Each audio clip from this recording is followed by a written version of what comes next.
Hey, Darren, how's it going? Hey, Jim, doing very well, thanks.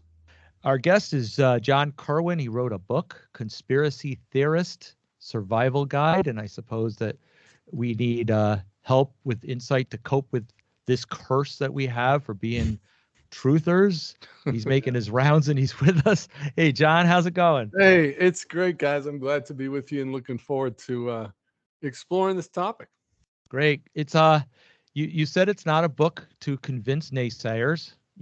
We do that elsewhere. This is a book to help troubled conspiracy theorists, right? Yeah, yeah, kind of like a chicken soup for the truther's soul. Yeah. Nice. Good analogy. Yeah. Yep. Yeah. Well, I don't know. We never get any trouble, so I don't understand that. Oh, sure. I was banned off of YouTube. Yeah. I mean, with hardly any notice. Yeah, they gave me the usual flags. They started going back in my archives and starting deleting past Yep. posts. And what they said was their disinformation when I was quoting the information that was relevant at the time. Oh, yeah. And then when they changed the WHO changed their view and the CDC changed their view on things, so it made mine irrelevant. Now they said I'm posting disinformation from the past when I agreed with them and showed their documentation. So they're very crafty at this, aren't they? Yeah, it doesn't. There's no logic to it. They just No. decide when you get too close to the center of the spider web, they start cutting you out. I've only been covering. I do a biblical analysis of the Mandela effect. That's my primary lane that I'm in.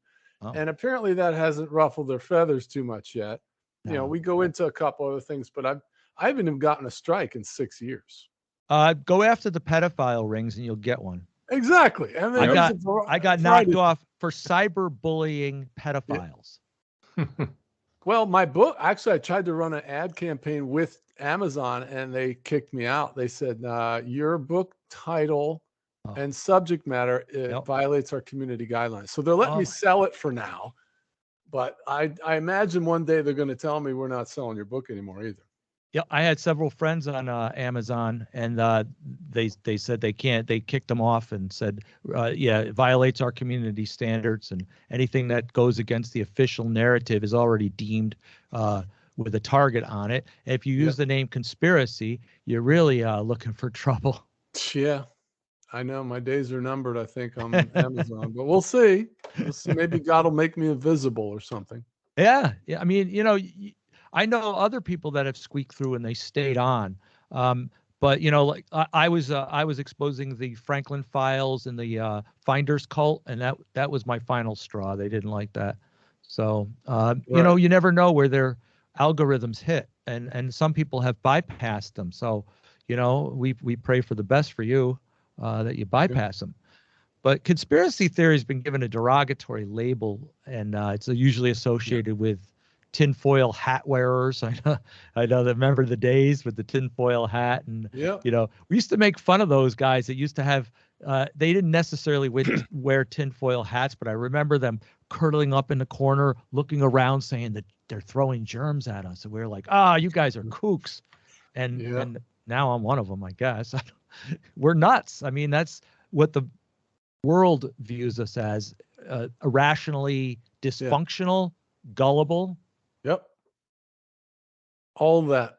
Yep. And it works. It's been probably one of the most effective mind control words ever implemented in all of human history. It's mind-boggling how well it's worked. One phrase released into a room can bring people to their knees. I mean, it is a character assassination term. Basically, it means a bunch of things. It means what you're saying, I don't think is true. And I'm embarrassed that you would believe it, and I don't want to talk about it anymore. It means all those things. And then you're left there with your nerve endings hanging out if you're a neophyte at this, and you're like, now what do I do? It works. It silences you until you find out some things and learn some stuff like what I've written in the book, and then you can live your destiny, because the goal of it is to shame you into silence.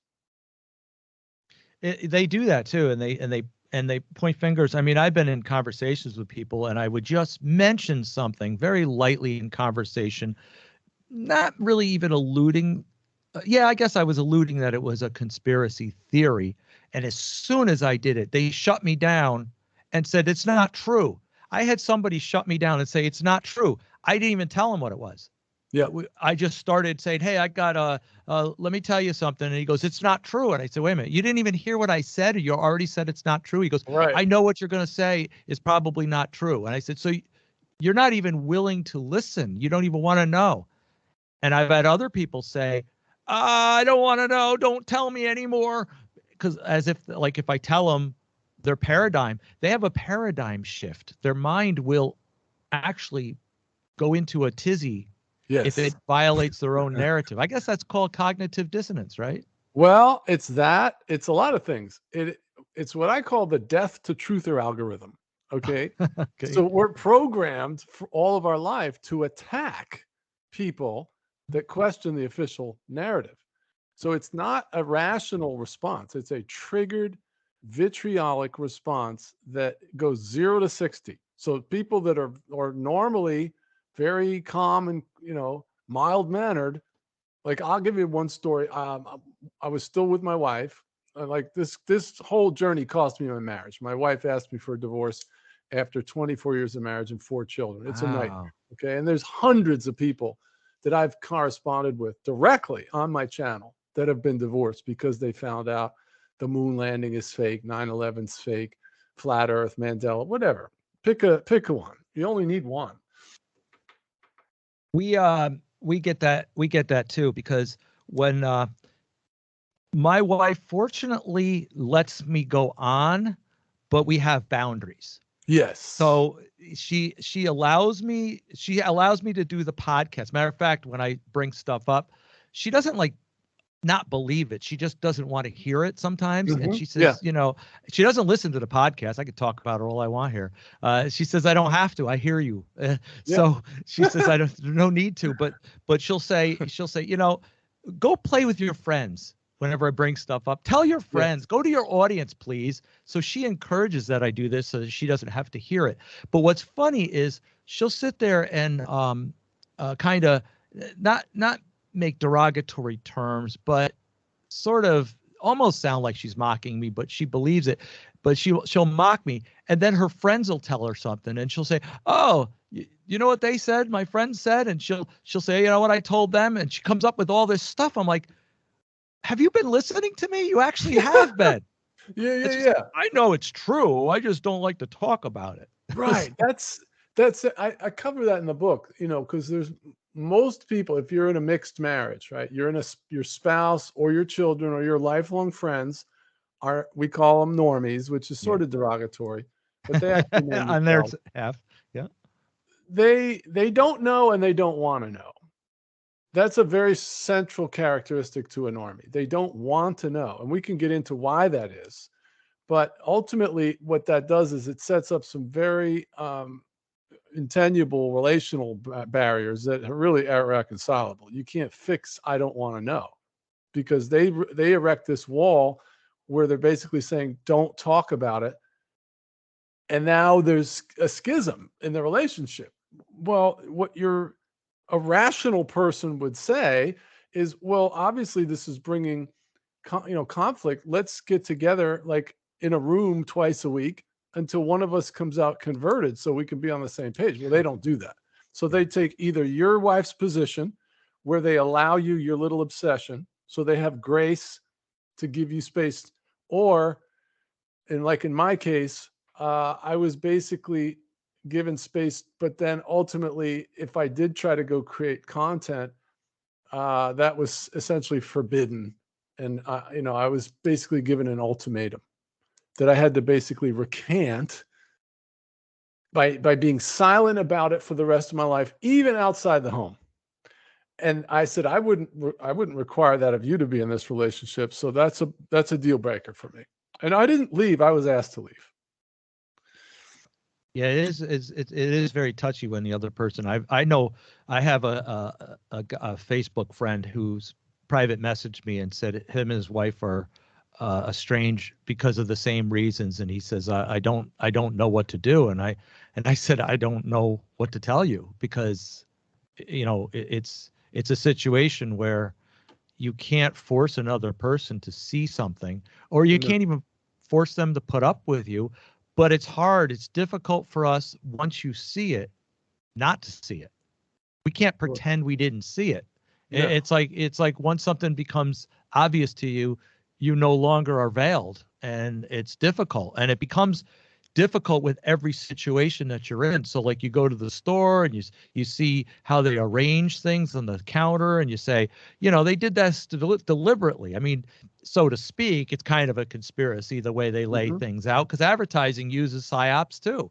Advertising and marketing, it's all based on psyops. So they use the tactics learned by mind control in order to sell. And that's actually what they say they do it for. Like, when they're monitoring our algorithms on social media, they say, well, we're doing this so we can target and help marketers. But then at the same time, Susan Wojcicki, whatever, is on YouTube. I don't think she's personally saying, Jim, we got to take your YouTube channel down. But her gurus there, her little pilgrims are out there banning everybody left and right. And we don't have a chance to speak because they're shutting us down before we, so we have to be careful of our platforms. And, sometimes we have to be cunning and put titles on there, not that are misleading, but are a little bit obscure, so that people will see what we have to say, but it won't trigger, the Nazis out there. Because that's what they are, basically. Yeah, it does appear that our days are numbered.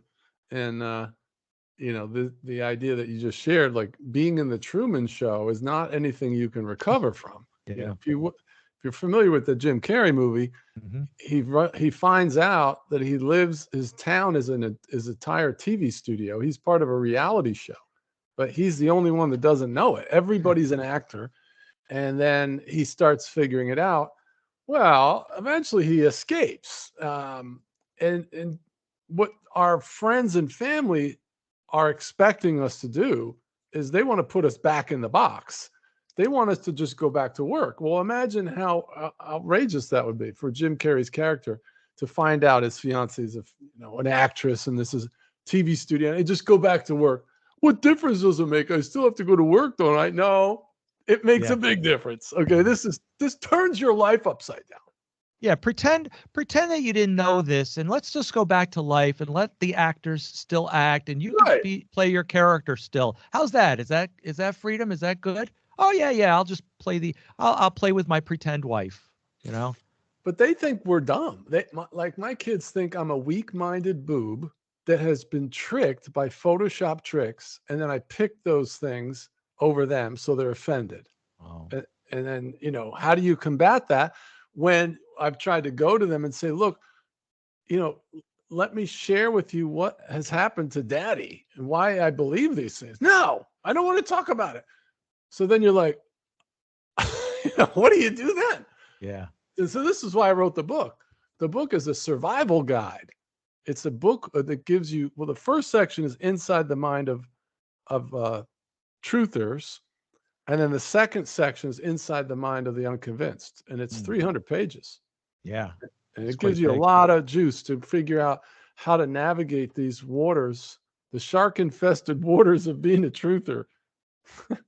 Yeah, absolutely. So you help people, you help the truthers know who they are first. And you tell about the problems with those who can't see or won't see. Yep. So, how do they deal with it? I mean, if they don't want to see, it's funny. My son, my family has a little bit different take. My son kind of looks into things like this too. He's inquisitive like me, but he said, Dad, you're like the old guy, the old weird man on the corner who has all these theories and everybody thinks he's a kook, but then you find out he's right. Yeah. Yeah. Yeah, like I have friends. I have a friend who has an astrophysicist degree and he knows the Earth is flat. Right. So what is he, a kook? Is he an idiot? And then I have a friend who's a commercial helicopter pilot. He's rated to fly the largest commercial helicopter you can fly, and he'll tell you why the Earth is flat. Or my friend who worked at NASA for 10 years before he realized NASA was fake and the Earth is flat. Or my friend, like my thing is the Bible is supernaturally changing along with everything else. So I'm at war with the entire body of Christ, right? And so one of my friends is Dr. Paul Grafton Holt. He's written 12 academic theological books that are used in Bible colleges as their curriculum. And one of his books is the King James Bible and the Quantum Effect. So he's saying what I'm saying. So these are the caliber of people that I rub elbows with. That I have their cell phone numbers, okay? Wow. And yet my daughter 3 days ago stormed out of Starbucks calling me crazy because we're sitting there having a fellowship with, father, daughter. And she said, oh yeah, there was this trans person that went into a Christian school and shot it up. And I said, no, it was fake. And she freaked out, you're crazy. Everybody knows it wasn't fake except you, Dad. And so I'm an embarrassment. I'm a pariah in my own. Well, I'm not even in my own home. I live in an apartment now.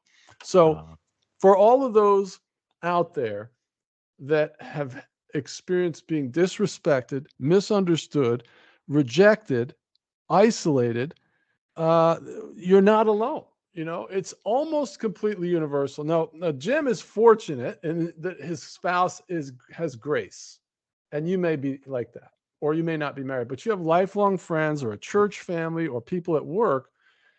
When they find out what you believe, it's a lonely road. But there's something very validating about finding out that all of us are experiencing the same thing. It's not you, okay? It's not you, it's them. That's what I wanted to say. Exactly. You know what's interesting is that I think the COVID pandemic was, I guess, one of the more recent best things that could have happened. How do you And mean? I'm going to say that because before COVID, nobody was, people were not listening. My friends weren't even listening. Some of my family weren't listening. They were listening, Okay. but and when COVID hit, Yep. it became like, wear your mask, stay 6 foot away, and I had people coming up to me and saying, I didn't believe that there could be a conspiracy, but since they're pushing this so hard, there's got to be a reason why. Why are they trying to sell this to us? And all the stuff you've been saying is starting to make sense. And it actually opened their eyes, and now they know who to go to. Yeah. And this is great. I'm seeing my family members going, I kind of understood what you were saying, but when this hit the pandemic and I realized that everybody's the numbers are arbitrary, who you follow is arbitrary, they keep changing it. It's showing me that they're just making it up as they go along. Mm-hmm. And it exposed them, I think, because they tried so hard. Yeah, the mayor of New York is offering a cheeseburger and fries and a Coke if you get the vax. Can you believe that? And they're also paying donuts too, right? They offer tuitions. They offer tuitions to students. Yep. For getting it. I mean, why do you have to sell it if it's so good? And that alone, I had somebody actually tell me they were on the fence and they were going to get it until they saw all the ads and everything pushing and what they were saying about it, and they said I started seeing it as skeptical, and they backed away. Excellent. So it did open a lot of people's. So we can use these moments, and people that come around will come around, but there are, like in your situation, sometimes they don't, and it's a problem with those around us who can't or won't see. And some will say, oh, you guys are imagining this warfare on you. It's imaginary paranoia, what you're seeing. And how come you're dividing over it then? How come it's so personal to you that we're bringing this out that you have to leave or you have to dismiss it, or, you can't even look into it or even consider our suggestion about it? That's the key right there. And here's an observation.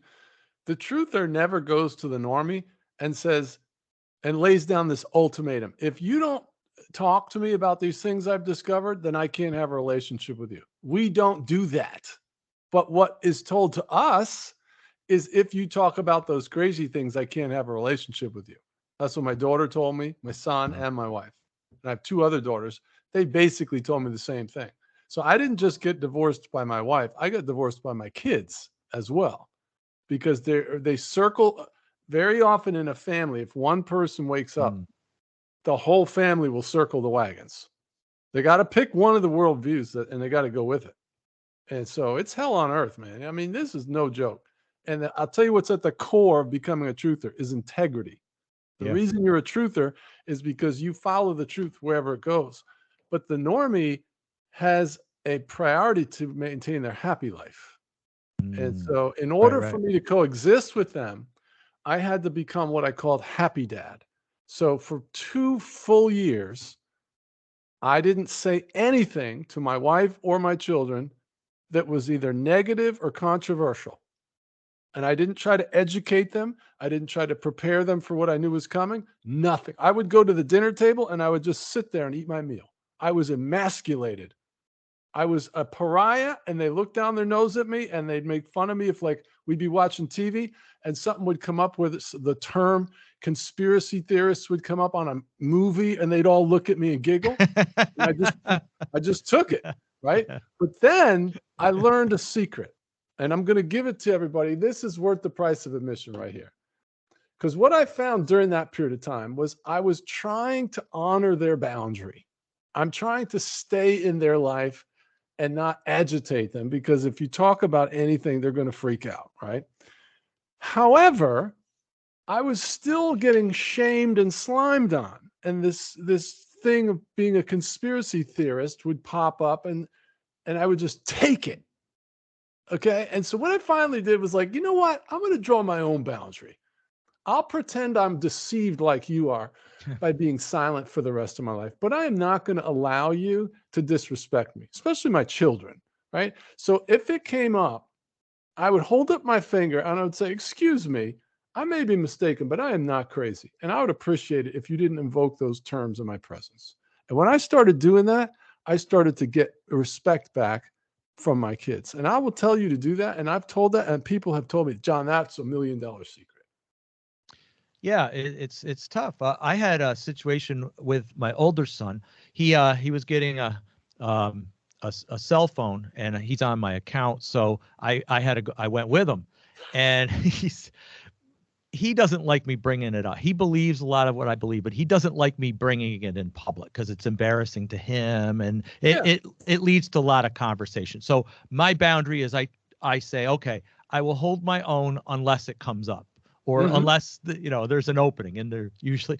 And what's funny is no matter how much I try not to bring it up, somebody brings it up. And we were at this AT&T store. Yeah. And the young gentleman was waiting. My son warned me. Okay, Dad, we're in, we're out. We're getting the phone. Do not talk about any crazy conspiracies with phones and 5G, and just please promise me, because you'll get on a conversation. Don't bring it up. And I said, okay. I won't bring it up. So we're in there, and the guy goes, poor kid, he's going, okay, we got a couple different models. We got a black model, and we have one they call Space. And I swear, all I said was, of course it is. And he goes, what do you know? What's going on? What's going on out there? And the guy started begging me to give him information. And I looked at my son and I go, what do I do with that? And he goes, right? Go with it. Go with it. Yeah, look at this. This is my notes here. This is chapter 6, the 3 stages of rejection. Oh. And the first one is your friends and family will keep it light. Oh, I don't go in for conspiracy theories much when you first bring things up, and they don't jam you up, right? But if you persist for maybe 3 or 6 months, they go to level 2, which is exactly what you're talking about. This is where they start to issue edicts and decrees. I call it mini grenades. Oh. So they'll say things like, don't talk about your information when we go out in public, just like that. Or don't talk about things, when we go to my in-laws' house, you can only talk about them for 3 minutes. This kind of thing is like common, man. Or my thing was, I would get a phone call now from one of my kook friends, and my wife would scowl at me, and I'd have to take the call outside in the cold, stuff like that. Yeah. It's tough, man. It's tough.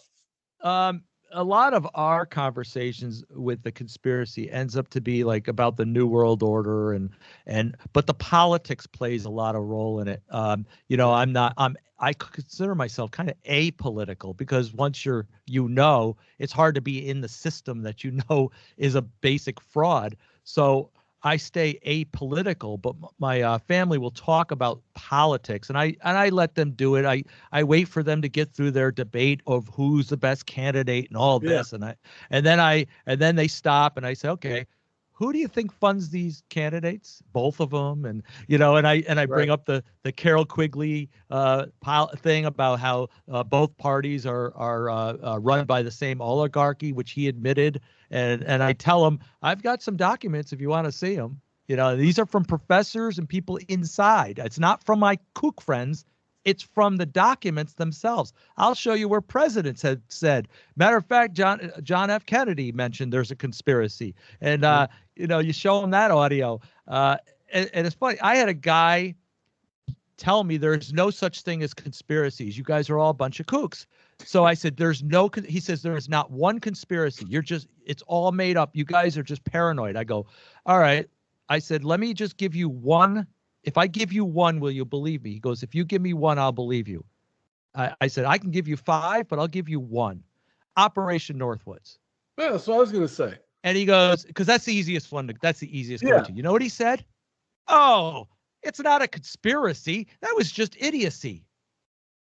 I said, so I brought you up an actual valid conspiracy, and you told me that it's not a conspiracy. You just basically deflected it all so you can label it as something else so you didn't have to face it. Yeah. We're done. Yeah, that's not intellectually honest. It was a conspiracy. It was hidden from the public that they were going to use attacks on civilian targets even to draw us into a war with Cuba. Mm-hmm. What about the Philadelphia experiment? Conspiracy theory? I've looked into it. It seems like it really happened. I do too. Yeah, for sure. Mm-hmm. Yep. 9/11 inside job. The Gulf of Tonkin was another conspiracy theory, or a conspiracy that was true. There's tons of. I mean, spies. They put like 12 or 15 spies in prison. Well, a spy is a conspiracy. What does the CIA do every day? They go knock over other countries, and it's all cloak and dagger. So the greatest conspiracy is that there's no conspiracies. Speaking of, we're seen as a threat to the intel agencies. Well, sure. I mean, we're essentially, they're not shadow banning us and censoring us for no reason. Mm-hmm. We do bring a change to society. If you think about what shapes people's views, it's the media. So it's extremely powerful, extremely effective. So yeah, we make a difference. And look at Klaus Schwab. He had to push back their date to 2030 because of people like you and I. Mm-hmm. Yeah, there's been, I like to think we are doing something to ripple them. I mean, they have their own disinformation. They have their own spinning that they know how to do. But once their spinning doesn't pan out or it's exposed and it becomes overwhelming for them, they do back down. They do back down because they're only human as much as or reptilian. I don't know which way you want to go. But they're only entities that just they could be coaxed. They're not all powerful. They're not all powerful. That's my point. And God governs them anyway. They have to get our cooperation too in their plan, which ultimately is a one world religion, economic, and military system, political system. And so in that process, though, they are implementing more and more controls to make us do it. But on the way, like, you had to agree to wear a mask. Mm-hmm. If everybody said no, we would have caused that thing to come to a halt. Mm-hmm. Yep. So and there was enough people. Go ahead, Darren. The Patriot Act is one prime example there of control and intentionally, deliberately orchestrated by them to. What they do when they come up with these things, they don't just present them to the public. Because if they said, hey, we're going to spy on you. We're going to put cameras up. Are you okay with that? People go, Right. no, I'm not. And I remember years ago when they weren't okay with it. I remember in the 90s, Darren, you were with me in the 90s when we were talking about the mechanisms they have to tap our phones and spy on us. And everybody says, that's not possible. How are they going to tap into all your phones? Right. And now here in the 21st century, everybody's going, yeah, we all know they tap our phones. Wait a minute. What just happened? And you know, we were looking at this stuff way back then. In the 90s, you couldn't put cameras up, but so you create a scenario, you create a crisis, so you have 9/11 or something like that. It says, hey, you know what? There's terrorists out there. We're going to put cameras up and we're going to, tap your phones. Everybody goes, yeah. And now they're applauding it. No, that's a Hegelian dialect. They Exactly. create the problem and they give you the solution that they want to give you. Yep. And they The definitely, Patriot Act was like 2,000 pages, Yeah. and it was ready to go, the day after 9/11. and it was written well before. Obviously. People don't know. Now you come up in your book about even the facade of your rights and to know your rights. Even that is, the way they put that over us to threaten us. And you talk about code versus criminal act. It's really cool. I mean, you get into this, like for me, the first thing when I discovered the rabbit hole, it was when I realized the Federal Reserve wasn't federal. That was my entry point. Yeah, exactly. Into basically then what happens is you say, well, if that's not true, what else isn't true? A lot of people ask that same question. And that's really the inception of becoming a truther, because you start to question officialdom. And that's what the Matrix does. Somehow they get us to shut our brains off where we just don't question anything. So the presenting characteristic of the truther is that they're questioning everything. And so then I think from there I went to the moon landing, and then the alien deception, and then I think, of course, 9/11 was a seminal one for a lot of us. If you could watch Loose Change and all that and not come away scratch your head. I mean, Building 7, come on, man. I know. Where'd that come out of? Nowhere. I mean, Architects for 9/11 Truth. 2,000 guys that build and demolish buildings signed affidavits saying, no way, Jose. Right? My cousin worked out there. He was one of those. Yeah. He was one that me and him talked. I was surprised he was, knew about, but he says, yeah, there's no way. We analyze this backwards, forward. And look at the Twin Towers. People forget those, but they were designed to withstand 4 times their own weight. So we're supposed to believe this small amount dropping 10 feet took them down at free fall speed. Free fall speed. Yeah. Now, we have facts behind us, and we often present the facts. But what happens is with this cognitive dissonance, you can put the facts, the documents in front of them, and they still will refuse that there's anything to it. You say, here's the facts, and I don't care what the facts say. No. There's no way that this is a conspiracy. Right, because there's a lot of reasons why people don't see. And primarily is they don't see because they don't want to see. So why don't they want to see? That's the question that you have to ask. And one of them is that human beings are very tribal. So the way I illustrate this is if you're a young teenager and you're just going into like 9th grade in high school and you move to another town, so you don't know anybody in the school. And this is your first day at school and you're all alone, and you walk into the lunchroom and you scan the lunchroom, and there's the goth kids, there's the geeks, there's the jocks and the burnouts, and there's 4 or 5 little cliques. And you're scanning the room with your little lunch bag. And then one of the groups, the goth people, the girl raises her hand like this and then waves you over. Now, where are you going to go? Right? You're going to go over there where you're being welcomed. And then once you get into that group, you're going to adopt their beliefs and their worldviews because you want to be accepted. Because from the time we're little kids, we're like, look what I can do. And you never lose that desire. It's like a search for significance. And so now you're in this tribe. Well, everybody that's an normie is in a tribe that believes Fauci. You trust Fauci. You think Fauci's a good guy. is there to help you, and that the government's basically good. And that, the idea that our government has been co-opted by blood-drinking Luciferian psycho mobsters is beyond anything you can even embrace. So what that means is, if I come to you with pictures of the moon landing being faked or whatever, you look at it and you can't deny it's there's no way you can answer it, but you're thinking, well, I'd have to leave my tribe and I'm going to be back in that fearful place being all alone. Mm-hmm. No way, bro. So you just figure out how to get out, but there isn't any way to get out of it except to attack. Mm. That's why the only response of the normie is typically to attack you. Personal attacks shut you up. Mm-hmm. And it's very unchristlike. It's very evil.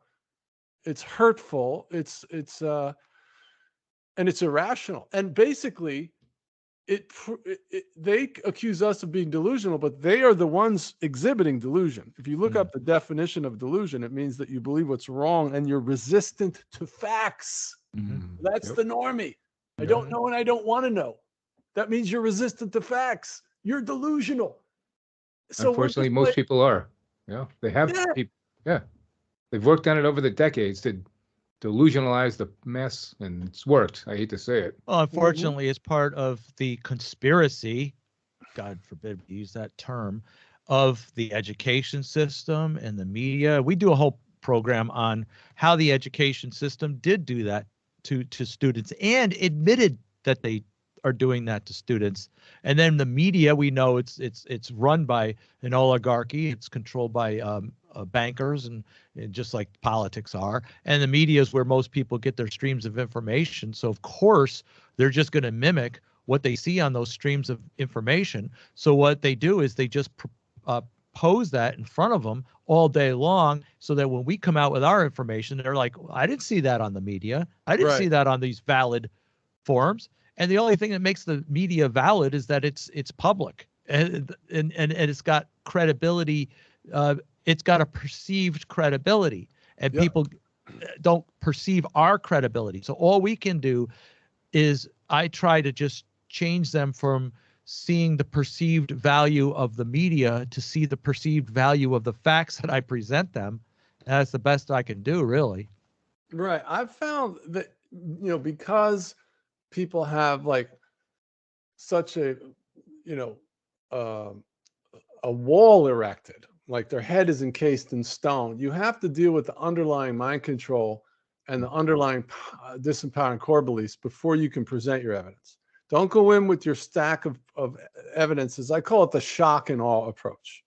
So you're thinking, well, surely if I show them 10 examples of the fake moon landing, they'll see it. No, because their brain is shut off. Right. You got to turn their brain on first with questions and draw them out, and then you can bring your evidence. Because, like I'll give you an example. The reticular activation center is a very real thing. It's a part of your brain which filters out things that are inconsistent with your paradigm.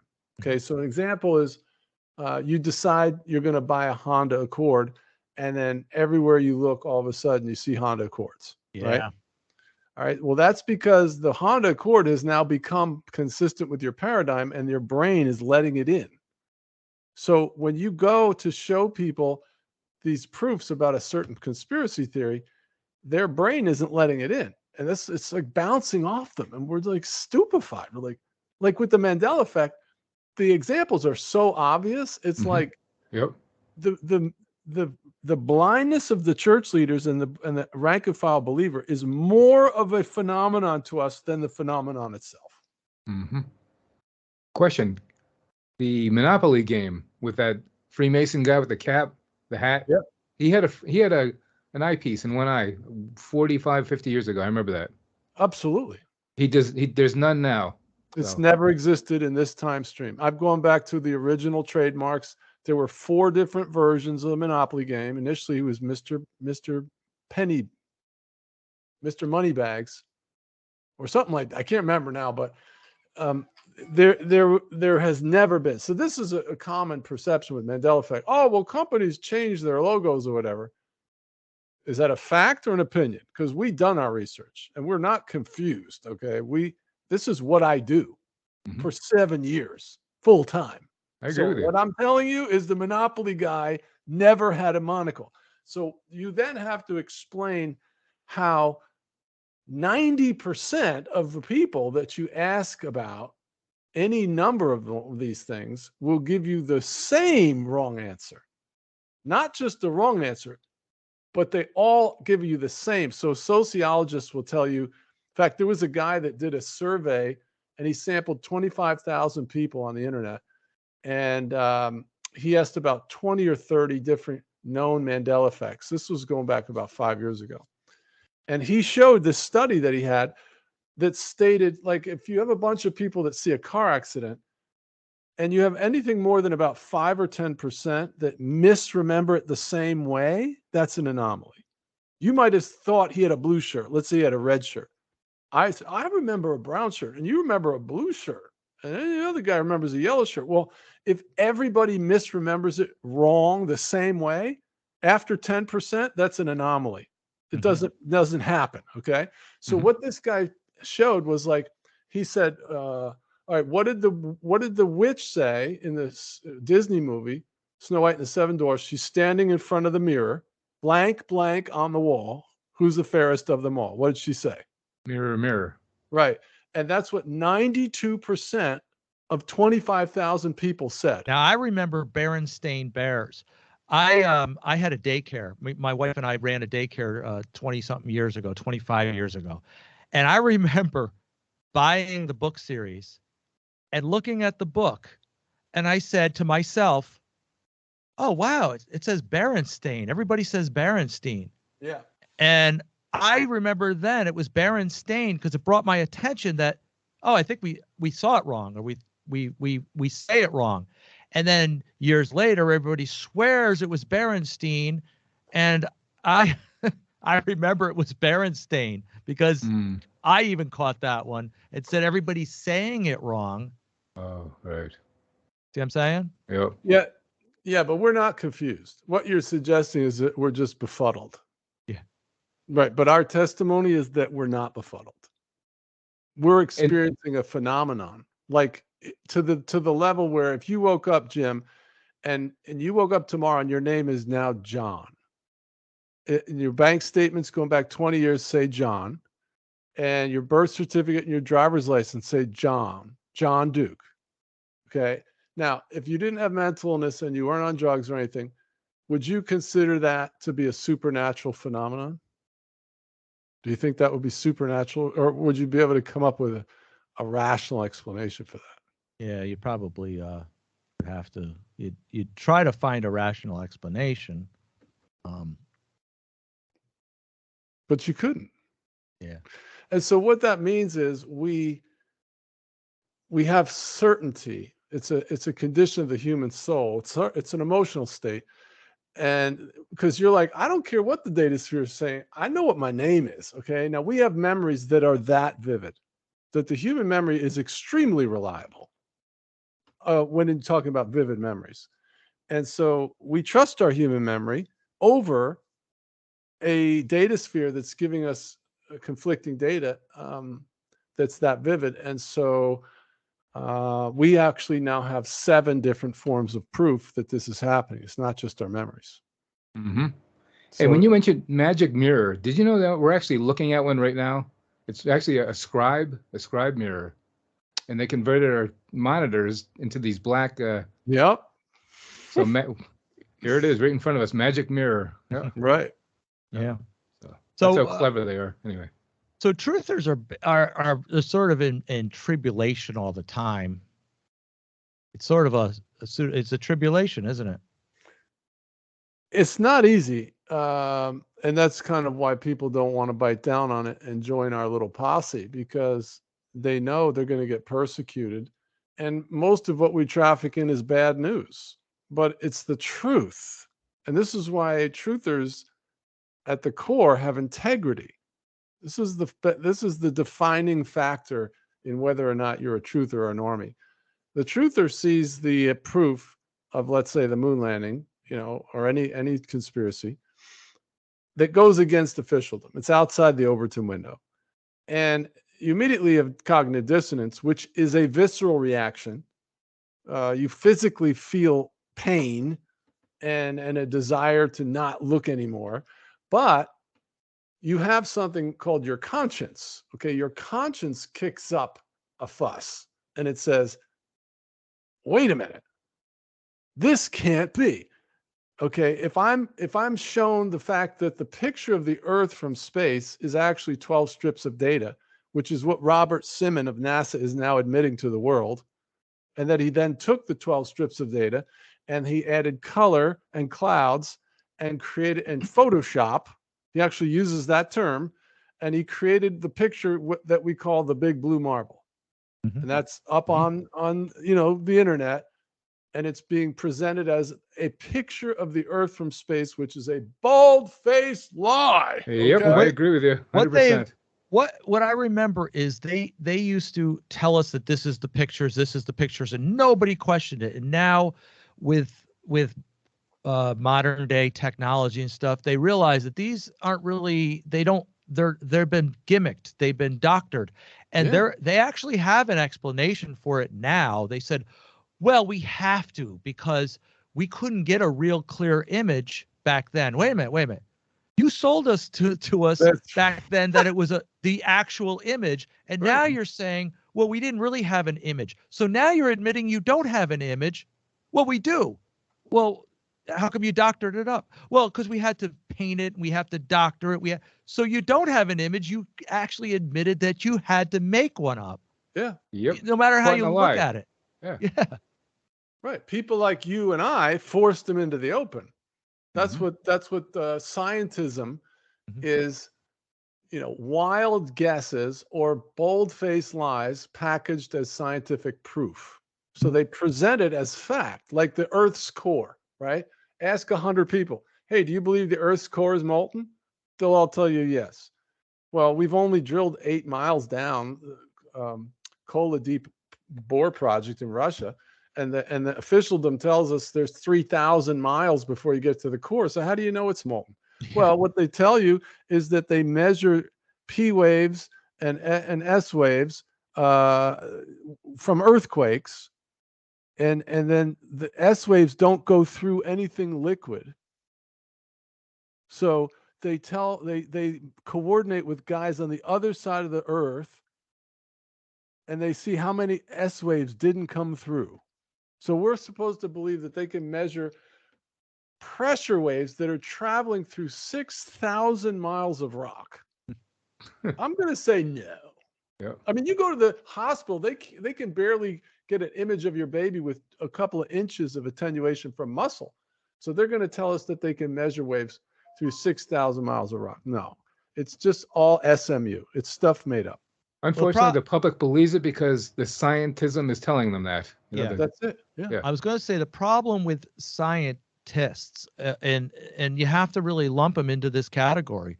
They're all basically political scientists. They're propagandists, and the reason it's not to their fault. They have to, because if they don't get on the university boards to have a job. Right.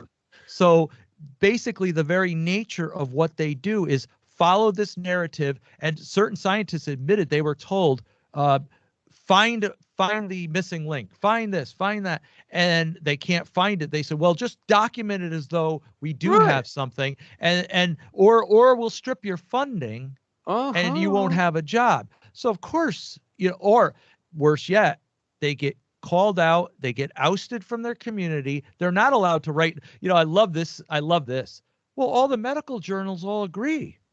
Yeah, that's because they're all the paid ones that got through. If you didn't agree, you wouldn't be on the journals because you're not allowed. You'd be ousted. So of course you agree. Of course they all coordinate with a community narrative. It is astonishing, though. Like my friend that's a commercial helicopter pilot, most of his helicopter buddies do not know the Earth is flat. So the masters of illusion are masters of illusion. I mean, they have spun a web of deception that can entrap the smartest, most credentialed people. I mean, you got people, that are astrophysicists and whatever, and it's just never dawned on them to ask certain questions. Like, if the Earth is round, why is it flat? This is what my astrophysicist friend did. He went out to measure the curve. Well, everywhere he went, it was flat. Like mariners will tell you can see a lighthouse 50 miles away in a clear night. Okay, if the Earth is 26,000 miles around, is what NASA tells us, then use NASA's own math and 5 other math calculators on the web. They all agree you should have about 2 inches of curvature per mile squared. So 2 miles is 4 inches, 3 miles is 8 inches, 16, 32, 64, etc. Okay, so if you're 50 miles away from a lighthouse, that should be about 1,700 feet of curvature. And the tallest lighthouse is only 400 feet. Yeah, scientifically, exactly. Water always remains straight across at the surface. That's Notice right. I use the word straight. Globers will love to use the word flat, horizontal, and level because that can hypothetically be used to a ball. But they don't like the word straight because that refers unambiguously without curve. So listen to their debates. Yeah. I like that, straight. And so I've done it. I was at Myrtle Beach. I got on Google Maps and I looked at where the hotel that was just down the beach. It was 40 miles away, and I got my binoculars. I could see the bottom of the hotel. You can do it yourself anywhere. That hotel should have been almost entirely obscured by curvature. And it's not a mirage, not a refraction or anything. No, because like I did a thing where we got the exact height above sea level from 40 miles away. It was on a boat. A guy did a video dispelling the fact that it's anything atmospheric by driving across Lake Michigan, filming the entire time. He could see the city from the 40 miles away, and we have that picture. So we know exactly what the height above sea level is, and the building, the Sears building, and the distance, because the GPS in the boat told us exactly how far he was. So we know exactly all the data points. Okay. And it was a clear day. And then I did this whole thing to show that you should have only seen this very little top of the building, and you could see basically the whole building. It was, you have to agree that it was flat, because for all of recorded history, light does not go around corners. Please stop that. Stop it. Absolutely. Yeah. In fact, there's a video of seeing the Swiss Alps from some vantage point 700 miles away. And they line up exactly on Google Earth, and they're not clouds. So it's 700 miles. There'd be 39 miles of curvature in that given distance. So. And the railgun supposedly can shoot a straight line for almost 70 miles, I think. I heard 100 miles, actually. Well, 70? Yeah, 70, 100. 70 to 100 miles in a straight line. Impossible. Microwave direct point-to-point communications wouldn't work. And so, there's a lot of proofs like that where, we're not relying on NASA to tell us what the Hubble telescope is telling us or something that's out of our control. We can do our own natural science experiments, which are observable and repeatable, and there's no answers to them. So the unconvinced are sitting there with their mouths open like, I don't have an answer. Okay, well, if you don't have an answer, all I ask is for a modicum of respect. Just don't invoke the term crazy because I'm saying the Earth is flat when you can't even answer my simple observations. That's all I'm asking for. Yep. That's it. In the last couple of minutes, let's just mention that. So the threats that they have when we don't agree is it's not just like you said, okay, I can respect it, but I don't agree. It's derogatory attacks, and not just call it crazy and think we should be in a mental institution, but they censor us, and they're even calling us to be jailed. And some are calling our death, aren't they? And then you have, let me just say that we also have the agencies that want to make laws against like criticizing climate change, and they want to make laws that call us criminals to do that. That is only ratcheting up worse and worse. And the World Health Organization and the UN are just released new initiatives to what did the term they use is clamp down on misinformation and people bringing that misinformation. So yeah, criminal charges from the global government are right around the corner. I just heard a thing with Susan Wojcicki saying that we need to stop these disinformation. People making these videos, and that's why they're banning us left and right. So sometimes we don't even have a platform because they control the platforms. You know, and somebody said to me, "What are you going to do if they take down your podcast?" They said, "Well, they already took down my YouTube channel. What do you mean? What am I going to do?" "Well, what are you going to do if they take down your podcast?" "Okay, I got a voice. I got a bullhorn. We just go on the street with a bullhorn. What's the difference?" This is just a platform. We can't let that shake us to say, "Oh my gosh, I'll lose my 4,000 subscribers or 10,000 subscribers." And I know a lot of truthers that will. Now, we don't want to deliberately put a red flag so we do lose our platform. But if we lose it, we don't fear that we have no platform because we always have a platform. I was at an unemployment office once, and I thought I was there to because I was unemployed. I had to fill out paperwork, but I really realized I was there on a mission. And I heard two guys in the corner talking about the New World Order. And I sat in with them and I was like, okay, all right. And they were talking about it. And I said, "Do you want to know what it?" They were saying, "What is this?" So I heard about it and I go, very patient. I said, "Would you like to know about it?" They go, "Well, what do you know?" And I explained to them the whole New World Order and everything. Wow. And they said, "Well, what can we do about it?" And I go, "Besides knowing about it, besides making other people aware of it, not much." And they said, "What do you mean not much?" I said, "Do you have your salvation intact? Do you know where, if you have eternal life?" And I use that for the gospel. And when I turned around, the whole room was facing me with all their chairs watching. I got up, didn't even stay for the interview that I was supposed to. I got up and walked out. That's awesome. What the heck? That is awesome. Anyway, so we've had this experience. So your book goes through these. It tells the know your rights, the codes versus criminal acts. If you ever get in trouble, I want people to see that too. So again, tell people where to find your book. Yeah, it's on Amazon. It's called the Conspiracy Theorist Survival Guide. Yep, for now. You can also find it on my website, which is wakeuporelse.com, and you can hit the Get the Book tab there. You can also find us on YouTube at Wake Up or Else, where we do a biblical analysis of the Mandela effect. And right now we're raising. I'm looking to raise $372,000, which is our annual budget, to take this topic to all the denominations, the Bible colleges, the Christian media, and Christian publishing. So we're going to take this topic, which is rejected by 99% of the entire body of Christ, and bring it right out in the open. Love it. All right, John. Thanks for discussing this with us. It was interesting. Thank you, guys. Really awesome job, John. Thank you so much. It was great to be with you. It was a great convo. I loved it.